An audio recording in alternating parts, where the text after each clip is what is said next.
Get out of my house.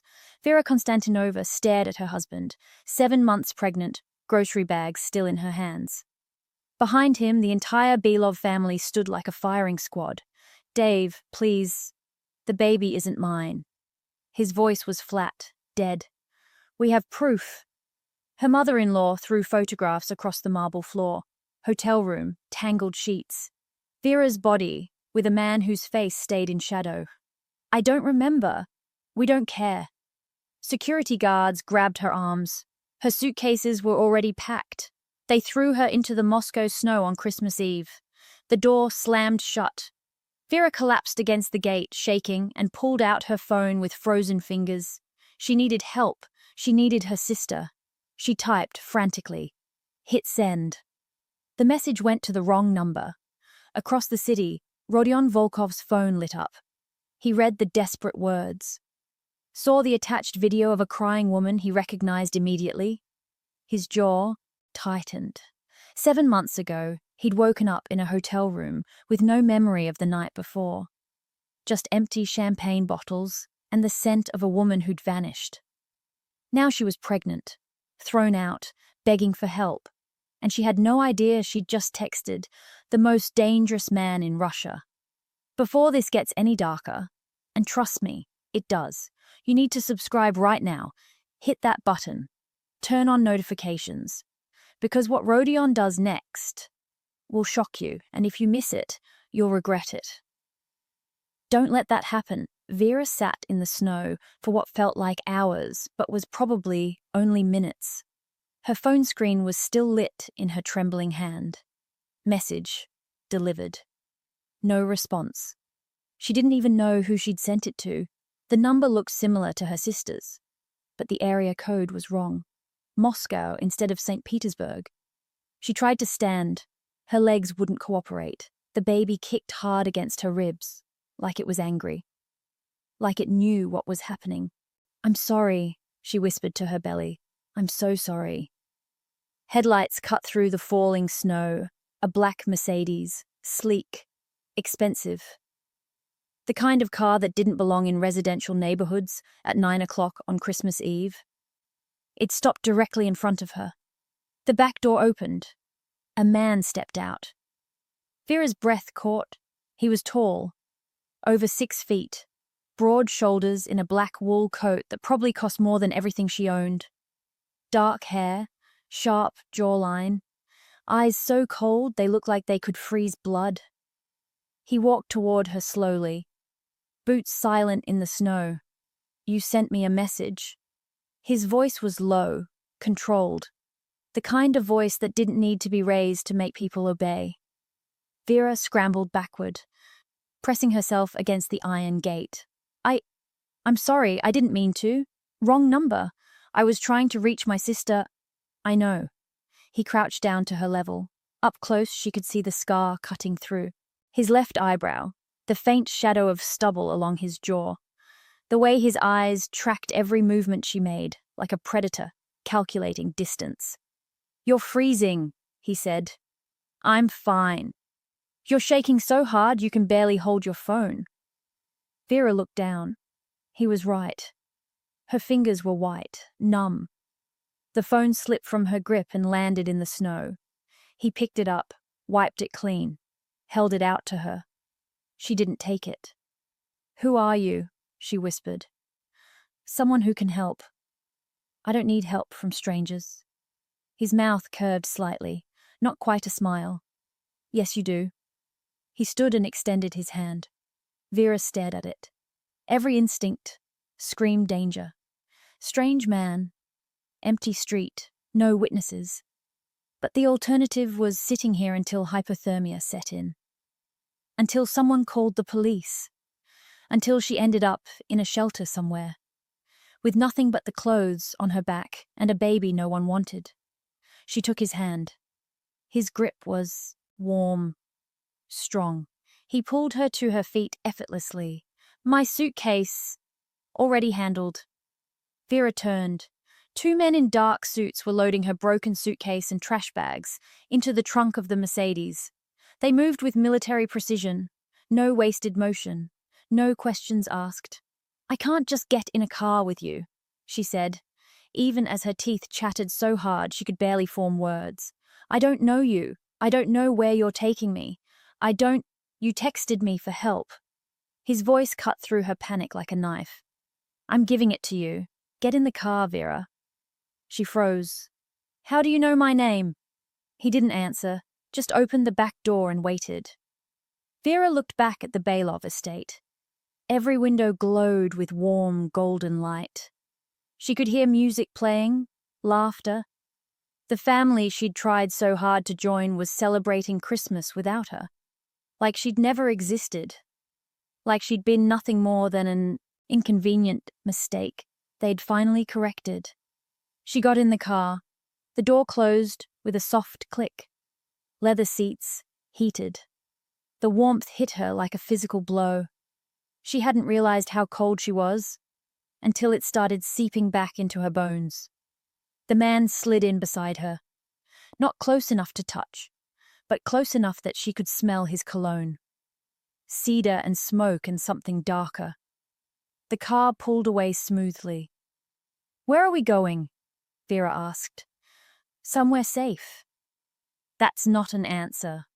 It's the only one you're getting right now. She should have been terrified, should have demanded he let her out, should have done 1,000 things that made sense. Instead, she just sat there, hands pressed against her belly, watching Moscow blur past the tinted windows. They threw me out, she said suddenly. The words came out broken, raw. My husband, his family. They said the baby isn't his. They said I cheated. They had photographs, video. But I don't remember any of it. I don't remember that night at all. The man beside her went very still. What night? 7 months ago. A gallery opening at the Hermitage. I went alone because Ruslan was traveling. I remember having 1 drink, maybe 2. Then nothing, just black empty space. I woke up the next afternoon in our guest room feeling like I'd been hit by a truck. Silence. Vera turned to look at him. His jaw was clenched so tight she could see the muscle jumping beneath his skin. Do you believe me? She whispered. That I don't remember. He met her eyes. Something flickered there. Something dangerous and sharp and almost like recognition. Yes, he said quietly. I believe you. Why? Because I don't remember that night either. Vera's blood turned to ice. What? The car turned into an underground garage. Concrete, security cameras, armed guards who nodded as they passed. 7 months ago, the man said, voice low and controlled, I closed a business deal. Afterward, entertainment was sent to my suite. A woman, already in my bed when I walked in, drunk, half undressed. I thought she was a gift. Vera's hands started shaking again. The next morning she was gone. No name, no number, just empty champagne bottles I didn't order and sheets that smelled like jasmine perfume. The car stopped. The man turned to face her fully. His eyes were black, absolute, unreadable. I've been looking for that woman for 7 months, he said. And 3 hours ago she texted me begging for help. Vera couldn't breathe, couldn't move, couldn't think past the roaring in her ears. You, she whispered. You're the man in the photographs. Yes. You're the father. Yes. She pressed herself against the door, as far away from him as the confined space allowed. You raped me. His expression didn't change. No, I didn't. You just said... I said you were already in my bed, already intoxicated. I thought you were willing. I thought you'd been sent there specifically for me. I didn't force anything, Vera. I never have. I never will. Then how... That, he said, voice dropping to something deadly, is exactly what I intend to find out. The door opened. Cold air rushed in. Come inside, he said. We have a lot to talk about. Vera looked up at him, at this stranger who claimed to be the father of her child. This man whose name she still didn't know. This person who held her entire future in his hands. Who are you? She asked again. He smiled. It didn't reach his eyes. Rodion Volkov. The name hit her like a gunshot. She'd heard it before, whispered in corners, spoken with fear. The Volkov family controlled half of Moscow's underground. Drugs, weapons, politicians. Anyone who crossed them disappeared. And she'd just gotten into his car. Vera's legs wouldn't move. She sat frozen in the back seat, staring at the man who'd just introduced himself as Rodion Volkov, the man every news outlet called untouchable, the man politicians pretended didn't exist while taking his money, the man whose enemies ended up in the Moskva River. "I need to leave," she whispered. "No, you don't. You're a criminal." "Yes." The honesty startled her more than a lie would have. "I can't be here. I can't be involved with—" "You're already involved." His voice stayed calm, patient, like he was explaining something obvious to a child. "The moment you got pregnant, the moment someone put you in my bed 7 months ago. You've been involved this entire time. You just didn't know it." Vera's hand flew to her stomach protectively. "This baby is mine." He said it with absolute certainty. "And no one touches what's mine." The possessiveness in those words should have terrified her. Instead, something warm and dangerous unfurled in her chest. After months of being told she didn't belong, of being treated like something temporary and disposable, here was a man claiming her with the same certainty most people claimed their own names. "I need to think," she said. "Think inside where it's warm." He stepped out of the car and extended his hand again. Vera looked at it, looked at the underground garage with its armed security and cameras pointed at every angle, looked back at the open door and the snow still falling beyond it. She took his hand. He pulled her out gently. His grip was steady, warm. He didn't let go immediately, just kept his fingers wrapped around hers as he guided her toward a private elevator. The doors opened directly into a penthouse that stole her breath. The view from the window makes it look like Moscow City was something Rodion owned. Black shining floors. Minimalist furniture in charcoal and steel. A massive Christmas tree stood in the corner, unlit, decorated in silver and black ornaments that looked expensive and untouched. "I don't celebrate," Rodion said, following her gaze. The decorator insisted. Vera walked further inside on numb feet. Everything here screamed power. Control, money that didn't need to announce itself because everyone already knew it existed. "Why did you come for me?" she asked quietly. "You could have ignored the message, deleted it, pretended you never saw it." Rodion moved to a bar cart and poured amber liquid into a glass. He didn't offer her any, just took a slow sip before answering. "Because the woman who vanished from my bed 7 months ago is pregnant. Because someone planned putting her there. Because the Belovs threw her out into the snow on Christmas Eve like garbage." His eyes met hers over the rim of the glass. "And because I protect what belongs to me. I don't belong to anyone. Not yet." The words hung between them. A door opened. Down the hallway, a middle-aged woman appeared carrying a medical bag. She had kind eyes and silver hair pulled back in a neat bun. "This is Dr. Petrova," Rodion said. "She's going to examine you and the baby. Make sure you're both healthy after tonight." Vera stepped back, instinctively. "I didn't agree to this." "You're 7 months pregnant. You've been under extreme stress. You were sitting in sub-zero temperatures for over an hour." Rodion's voice stayed level, but something sharp edged beneath it. "You're getting examined, not negotiable." Dr. Petrova approached slowly, reading Vera's body language. "I promise I'm just here to help," she said gently. 10 minutes, that's all. Just to make sure you and your baby are okay." Vera looked between them. Rodion stood there, like a wall she couldn't move. Dr. Petrova waited with the patience of someone used to frightened patients. Finally, Vera nodded.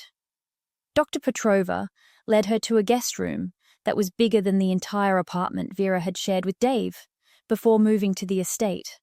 Cream walls, a bed that could fit 4 people, an attached bathroom with a soaking tub already steaming like someone had prepared it in advance. The examination was thorough but gentle. Blood pressure, fetal heartbeat, questions about pain, bleeding, contractions. Dr. Petrova's hands were warm and professional. "Everything looks good," she said after checking the portable ultrasound. "Baby's heartbeat is strong. No signs of distress. But you need to rest, real rest. No more stress if you can avoid it." Vera laughed, bitterly. "That's not exactly an option right now." Dr. Petrova squeezed her hand. "You're safe here. Whatever else is happening, you're safe." After she left, Vera sat on the edge of the massive bed and stared at her hands. They'd stopped shaking. Finally, the warmth had seeped back into her bones. But her mind kept circling back to the same impossible truth. Rodion Volkov was the father of her baby. A knock on the door made her jump. "Come in." Rodion entered, carrying a tray. Tea, sliced fruit, bread and cheese, arranged carefully on expensive china. "You need to eat," he said, setting it on the bedside table. "I'm not hungry." "Eat anyway." He sat in the chair across from the bed, not close enough to crowd her, but close enough that she could see the way his shoulders filled out his shirt. The way his hands rested calmly on the armrests like violence was something he kept leashed, but ready. "Tell me about that night," he said. "Everything you remember." Vera wrapped her arms around herself. "There's nothing to tell. I don't remember." "Then tell me what you do remember, before the gaps." She closed her eyes. "I went to the gallery opening with my sister. Cynthia, she was signing a business deal with some investor. I tagged along because Dave was traveling, and I didn't want to sit home alone." "What did you drink?" "Champagne. 1 glass. Maybe 2. But I've had more than that before, without blacking out. This was different. Everything went fuzzy, too fast." Rodion's expression darkened. "And your sister?" "She left to finalize paperwork. When she came back, I was gone. She called me the next morning. I was already home. She said she'd called a taxi for me." "Did she say anything about seeing you leave with someone?" Vera shook her head. "She said she looked for me but couldn't find me. She thought I'd wandered off to explore the venue."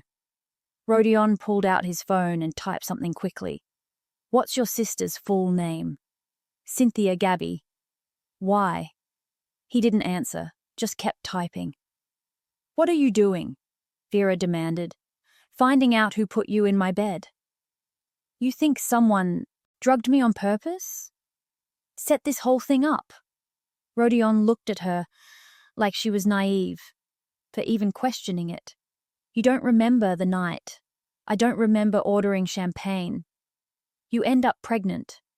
Your husband gets paternity test results that conveniently destroy your marriage. The Belovs throw you out with perfect timing." He leaned forward. "Yes, Vera. Someone set this up. The question is who and why."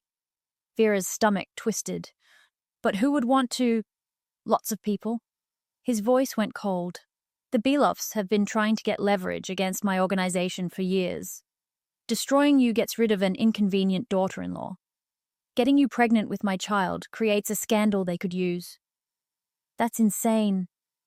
"That's Moscow." A phone buzzed. Rodion pulled it out, read something on the screen, and his jaw tightened. "What?" Vera asked. "Your sister's business deal 7 months ago. Want to guess who the investor was?" Vera's mouth went dry. "Who?" "Maxim Orlov, your husband's business partner." The room tilted. Vera gripped the edge of the bed to steady herself. "No, that can't be a coincidence. It's not. Rodion stood abruptly. Stay here. Don't leave this room. Don't open the door for anyone except Dr. Petrova or me. Understood? Where are you going? His smile was all teeth and no warmth. To have a conversation with Maxim Orlov? Wait. But he was already gone. The door closed behind him with a soft click that somehow sounded like a death sentence. Vera sat alone in the too quiet room. Her hand moved to her stomach. The baby kicked once, twice, like it knew something was about to break. Across the city, in a warehouse that didn't officially exist, Maxim Orlov was about to learn what happened when you touched something that belonged to Rodion Volkov. Maxim Orlov was having dinner when the power went out. One moment he was cutting into expensive steak in his private dining room. The next, darkness swallowed everything. His fork clattered against the plate. "Svetlana!" he called to his housekeeper. "What happened to the lights?" No answer. "Svetlana?" The emergency generator should have kicked in by now. It always did within 10 seconds. Maxim counted in his head. 15 seconds, 20, still nothing. He pushed back from the table, irritation flaring. This is unacceptable. The dining room door opened. A figure stood silhouetted in the doorframe. Tall, broad shoulders, completely still. "Who the hell are you?" Maxim demanded. "How did you get past security?" The figure stepped inside. Moonlight from the window caught his face. Maxim's blood turned to ice. Volkov. Rodion moved with the calm certainty of a man who knew no one could stop him. 2 more figures appeared behind him. Large men with blank faces and the kind of hands that had broken bones before. "Sit down, Maxim. Get out of my house." Maxim tried to keep his voice steady. Failed. "You have no right." "Sit down." Something in Rodion's voice made Maxim's legs fold. He dropped back into his chair, like a puppet with cut strings. Rodion pulled out the chair across from him, sat, picked up Maxim's wine glass, and took a slow sip. 7 months ago, Rodion said conversationally, you brokered a business deal with Cynthia Gabby. Small investment, barely worth your time. Yet you handled it personally. Why? Maxim's throat clicked when he swallowed. I don't know what you're talking about. Try again. It was just business, random deal, nothing special. Rodion set down the wine glass. Random deals don't happen at the same venue where a woman ends up drugged and in my hotel suite. Random deals don't coincide with pregnancies that destroy marriages. Random deals don't benefit the Belov family, who've been trying to undermine me for 3 years. I don't know anything about... Rodion's hand moved faster than Maxim could track. The steak knife was suddenly pressed against Maxim's throat. Not cutting, just resting there. A promise. Let me explain how this works, Rodion said quietly. You tell me everything. Who planned it? Who drugged her? Who took the photographs? Who falsified the paternity test? Every single detail? And maybe, I let you keep your tongue. Maxim was shaking so hard his teeth chattered. They'll kill me if I talk. I'll kill you if you don't. The knife pressed harder. A thin line of blood appeared. It was Galina. Maxim gasped. Galina Belova. She planned everything. She never wanted Vera in the family. Wrong background, wrong color. She wanted her gone, but Dave refused to divorce her. So Galina came to me, offered to clear my debts with the Belova Corporation if I helped. Helped how? The drug. In the champagne.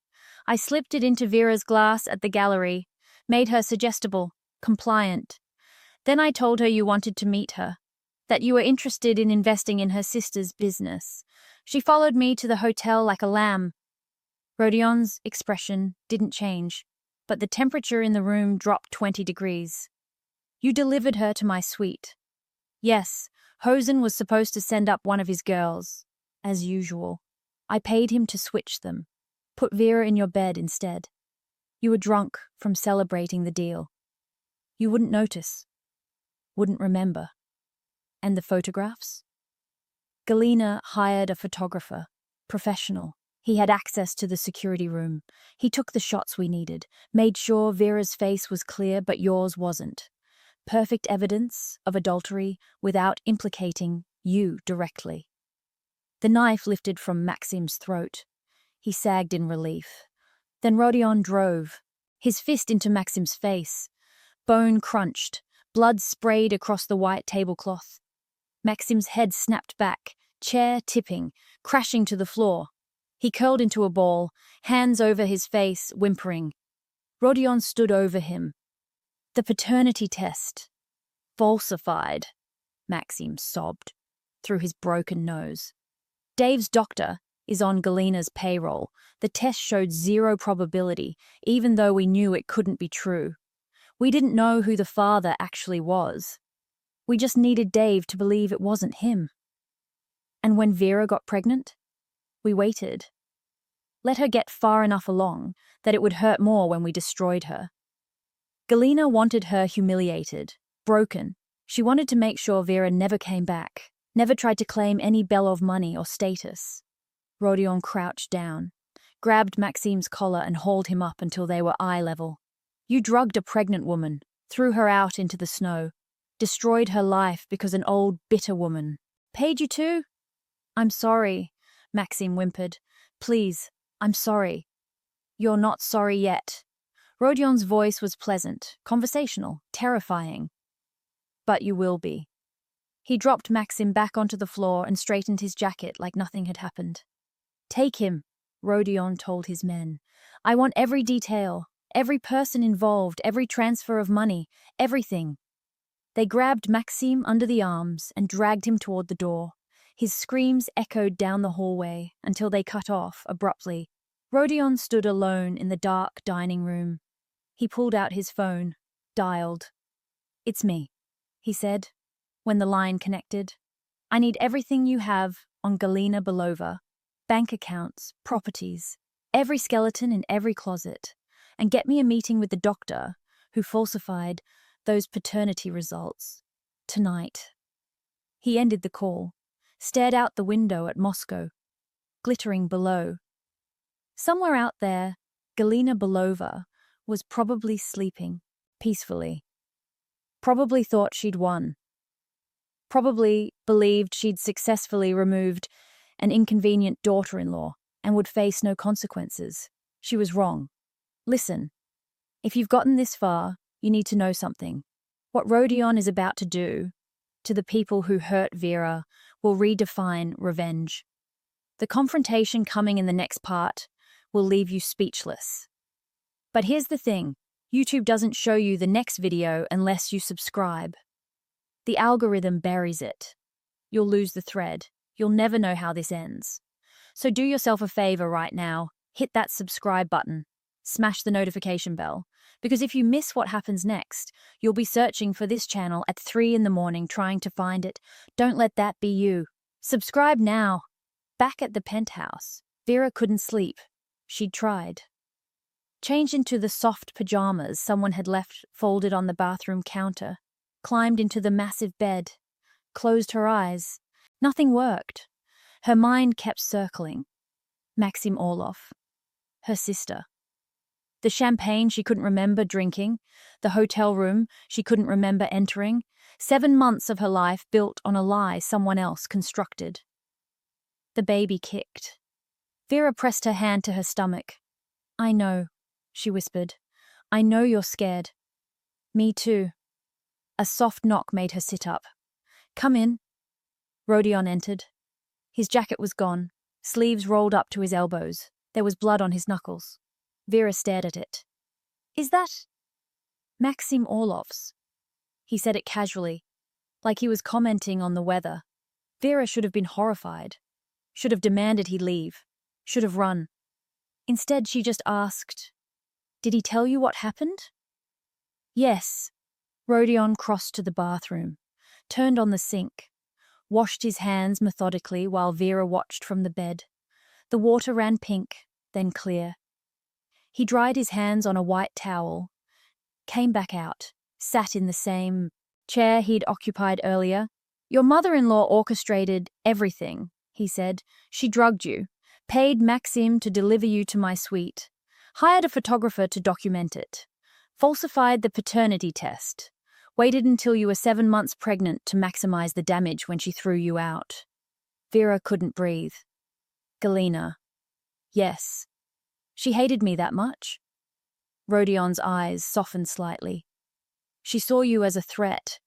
You weren't the right background, the right color, the right anything in her world. She wanted you gone from the moment Ruslan brought you home. This was just her way of making it permanent. Tears burned behind Vera's eyes, but she refused to let them fall. What did you do to Maxim? What he deserved? That's not an answer. It's the only one you're getting. They sat in silence. The city sprawled below them, infinite and cold. What happens now? Vera asked quietly. Rodion leaned forward, elbows on his knees. Now I deal with Galina Belova. I make sure everyone who touched you, everyone who hurt you, everyone who called your baby filth, they all pay. And then you decide. Decide what? His eyes met hers, dark and unreadable. Whether you want to disappear, start over somewhere new, or whether you want to stand beside me and watch them burn. Vera didn't answer right away. She sat there with her hands still pressed to her belly, feeling the baby move beneath her palm. Everything in her life had been decided by other people. Where she lived, who she married, what kind of daughter-in-law she was supposed to be. Even this pregnancy, this child growing inside her, had been part of someone else's plan. I want to see her, Vera said finally. Rodion's eyebrow lifted slightly. Who? Galina. I want to look her in the face and ask her why. You already know why. I want to hear her say it. Rodion studied her for a long moment. Then he nodded once. 3 days. I need to gather everything first. Bank records, communication logs, proof she can't deny. Then you'll get your moment. 3 days, Vera repeated. He stood. Get some sleep. Tomorrow we deal with your sister. Vera's stomach dropped. So Young didn't know. She couldn't have. Maybe. What does that mean? It means I don't take chances. Not with you, not with my child. He moved toward the door. Sleep, Vera. You're going to need your strength. The door closed behind him. Vera lay back against the pillows. Her sister, Cynthia, had always been ambitious, always looking for the next opportunity, the next investor, the next step up. But drugging her own sister, participating in something this cruel? No. Vera refused to believe it. She had to refuse. Because if So Young knew, if her own sister had been part of this, then Vera truly had no one left in this world except the dangerous man down the hallway and the baby in her belly. Morning came too bright and too early. Vera woke to find fresh clothes laid out again, maternity jeans, a soft grey sweater, underwear in the right size. It should have been comforting. Instead, it reminded her that Rodion Volkov knew details about her body she hadn't told him. Someone had measured her, assessed her, made decisions about what she needed. She dressed and found him in the kitchen. He was cooking again, shirtless, again. This time he was making blini, the thin pancakes flipping expertly in the pan. You cook a lot for a man with staff, Vera said. He didn't turn around. I don't trust people in my kitchen. But you trust them with guns. Guns are easier. They only do what you tell them to. He plated the blini with sour cream and berries, set it in front of her, poured tea. Vera ate mechanically. Everything tasted like dust. Your sister arrives in 20 minutes, Rodion said. I had Grigori bring her here. Vera's fork froze halfway to her mouth. You what? She needs to answer questions. You can't just kidnap people. Rodion finally looked at her. His expression was flat. Yes, I can. She's my sister. And you were her sister when someone drugged you and put you in my bed. If she knew, she's guilty. If she didn't know, she's a fool. Either way, we find out today. Vera shoved her plate away. This is insane. You're insane. I can't just sit here while you interrogate my sister like some what? His voice dropped dangerously low. Some criminal? That's what I am, Vera. I told you that last night. You got in my car anyway. You slept in my home. You ate my food. You don't get to be shocked now. She stood up so fast her chair scraped loudly across the floor. I had nowhere else to go. And you still don't. The words hit like a slap. Vera's eyes burned. So what? I'm just supposed to be grateful. Supposed to let you do whatever you want? Because you're the only option I have left? Rodion set down his coffee mug with deliberate care. You think I want you here out of pity? You think I pulled you out of the snow because I felt sorry for you? Then why? He crossed to her in 3 strides, close enough that she had to tilt her head back to meet his eyes, close enough that she could smell cedar and smoke and something dangerous underneath. Because you're carrying my child, he said quietly. Because someone violated you and thought they could get away with it. Because the people who were supposed to protect you threw you away like garbage. And because when I woke up in that hotel room 7 months ago, with no memory of the night before, something felt wrong. I just didn't know what. Until you texted me by mistake. His hand came up slowly, gave her time to pull away. She didn't. He touched her face gently, thumb brushing across her cheekbone. You're not here because I pity you, Vera. You're here because you're mine. The baby is mine. And I protect what's mine. Always. The intercom buzzed. Rodion dropped his hand and stepped back. That's your sister? He pressed a button on the wall. Bring her up. Vera's heart hammered. She wasn't ready for this. Wasn't ready to look Cynthia in the face and ask if she'd known. If she'd been part of the plan. If the one person Vera thought she could trust had sold her out. The elevator dinged. Cynthia stepped out, looking confused and angry. Her designer coat was wrinkled, her hair messy. She'd obviously been woken up and brought here without warning. Vera! Cynthia's eyes went wide when she spotted her sister. Oh my God, are you okay?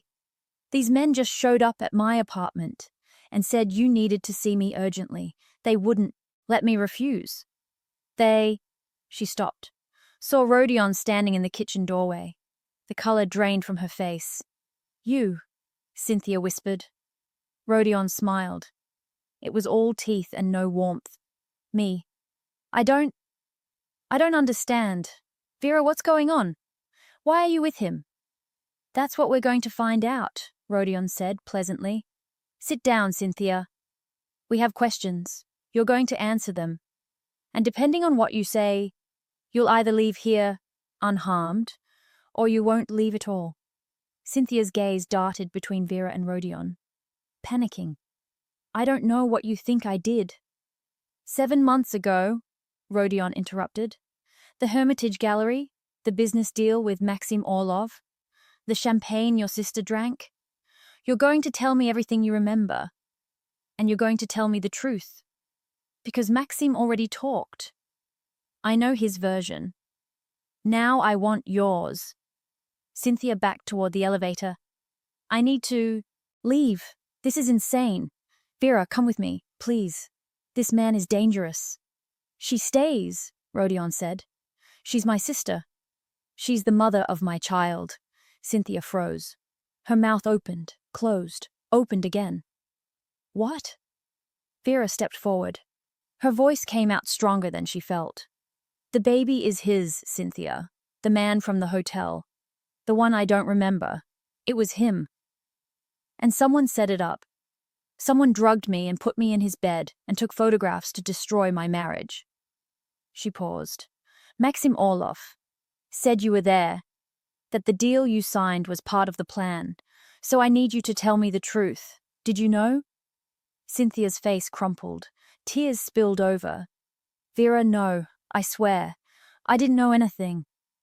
Maxim approached me about an investment. Said it was legitimate. I had no idea. You left me alone at the gallery, Vera said. Because I had to sign papers. You said you'd wait. And when you came back? You were gone. I looked everywhere. I called your phone 50 times. When you finally answered the next morning, you sounded awful. I thought you'd just gotten too drunk and went home. I didn't know. Cynthia's voice broke. I didn't know someone hurt you. Vera watched her sister cry and felt nothing. She wanted to believe Cynthia, wanted to reach across the space between them and hold her hand like they'd done as children. But something felt wrong, something in the way Cynthia's eyes kept darting to Rodion, in the way her tears seemed just a little too perfect. You really expect me to believe you knew nothing? Vera said slowly. I swear on our mother's grave. Our mother isn't dead. Cynthia flinched. It's just an expression. It's a lie. Rodion's voice cut through the room. He pulled out his phone and swiped through something. Maxim Orlov transferred 50,000 euros to your account 2 weeks before the gallery opening, another 50,000 the day after, and a final payment of 100,000 3 weeks ago, right before the Bilovs threw Vera out. Cynthia went pale. That was for the business deal. The business deal was worth 20,000. I've seen the contract. You were paid 10 times that amount. Rodion's eyes were black ice. You sold your sister for 200,000 euros. No. Cynthia shook her head violently. No, that's not what happened. They told me it was just to embarrass her, to give the Bilovs ammunition for a divorce. They said no one would actually get hurt. Vera's breath stopped. You knew, she whispered. The whole time. You knew. They were going to ruin me, Cynthia said desperately. Maxim said if I didn't help, he'd make sure every investor in Moscow knew I'd falsified my credentials. I would have lost everything. My reputation, my business, my apartment, everything I worked for. So you let them drug me instead. I didn't know they were going to drug you. I thought they'd just stage some photos, make it look like you were flirting with someone. Something Dave could use for divorce proceedings.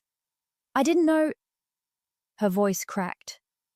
I didn't know you'd end up pregnant. I didn't know it would go this far. Vera's hands were shaking. She pressed them flat against the counter to stop them. You watched me beg for help. You watched me cry about being thrown out.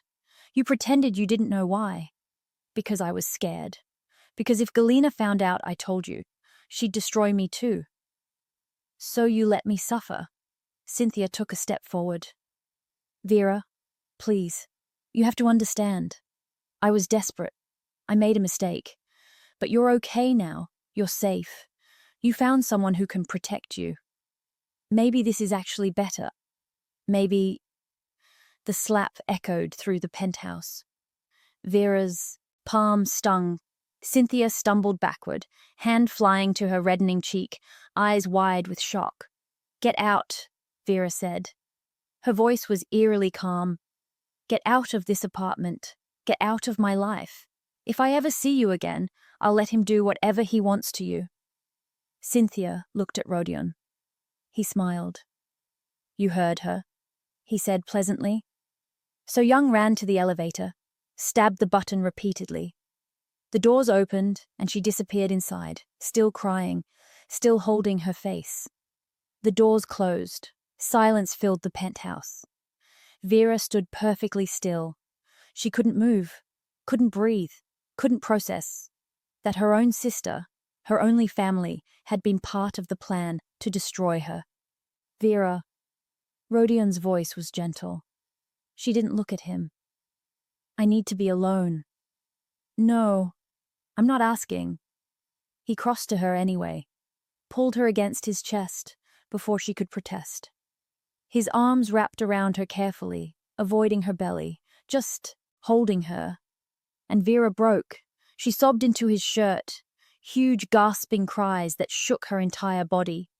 He didn't tell her to stop, didn't tell her it would be okay, just held her and let her fall apart. When she finally ran out of tears, he picked her up, carried her to the couch, sat down with her still in his arms. "Everyone I loved betrayed me," she whispered. "My husband, his family, my sister, everyone. Not everyone." She pulled back enough to look at his face. "You don't love me. You don't even know me." "No, but I will."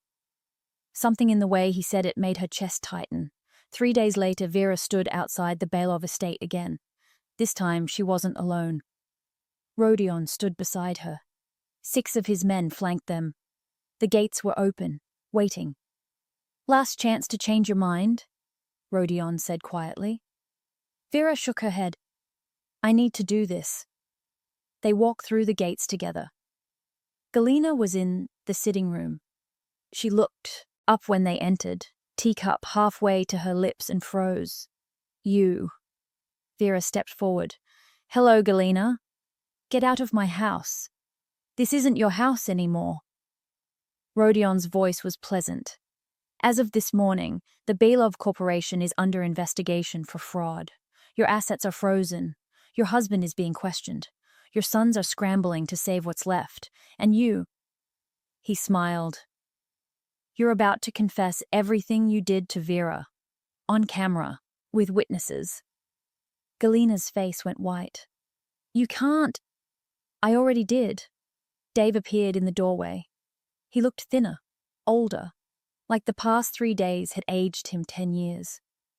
"Vera," he said, "I didn't know. My mother told me the paternity test was real. You thought I cheated," Vera finished. "You believed it without question. Threw me out without listening. You chose your mother over your wife. I'm sorry." "Sorry doesn't fix this." She turned to Galina. "Why did you hate me so much?" Galina's mouth twisted. "You were never good enough for this family. Never good enough for my son. I did what was necessary to remove you. You destroyed my life. I protected my family's legacy." Vera's hand moved to her belly. "This baby is your grandchild. Did you think about that when you planned all this? Did you care? That bastard is not my grandchild." Rodion's hand clamped on Vera's shoulder before she could lunge forward. "Actually," he said pleasantly, "DNA testing confirms I'm the father, which makes this my child, my responsibility, my family." His eyes went cold. "And you tried to kill what's mine." Galina stood up. "You can't prove anything. Maxime's confession, your sister's testimony, bank transfers, text messages. Shall I continue?" The police arrived exactly on time. Vera watched them lead Galina away in handcuffs. Watched Dave stand there useless and broken. Watched the Belov empire crumble in real time. She felt nothing. Back at the penthouse, Rodion poured her tea. Vera sat by the window watching snow fall over Moscow. "What happens now?" she asked. He sat beside her. "Now we prepare for the baby. Now we figure out what this is between us. Now we live." Just like that. Just like that. Vera looked at him. This man who'd saved her, protected her, burned down everyone who'd hurt her. This dangerous, beautiful man who was the father of her child. "I don't love you," she said. "Not yet. You're very confident. I know what I want." His hand covered hers. "And I always get what I want." Outside, the city glittered. Inside, something new and fragile was beginning to grow between 2 people who'd been forced together by cruelty and found something else entirely. The baby kicked. Vera smiled for the first time in days. So that's how it ends. Or maybe it's how it begins. Galina's in custody, but she has powerful friends. Cynthia disappeared, but Rodion's people are watching. Dave lost everything, but revenge makes people desperate. And Vera, she's safe for now. But in Rodion's world, safe never lasts long. The real question is what happens when the baby comes, when Vera has to decide if she's staying in this dangerous, beautiful life or running from it. When Rodion's enemies realize he has something he actually cares about. If you want to know how this story really ends, if you want to see what comes next, you know what to do. That subscribe button isn't going to click itself. And trust me, you don't want to miss what happens when everything falls apart again. Because it always does.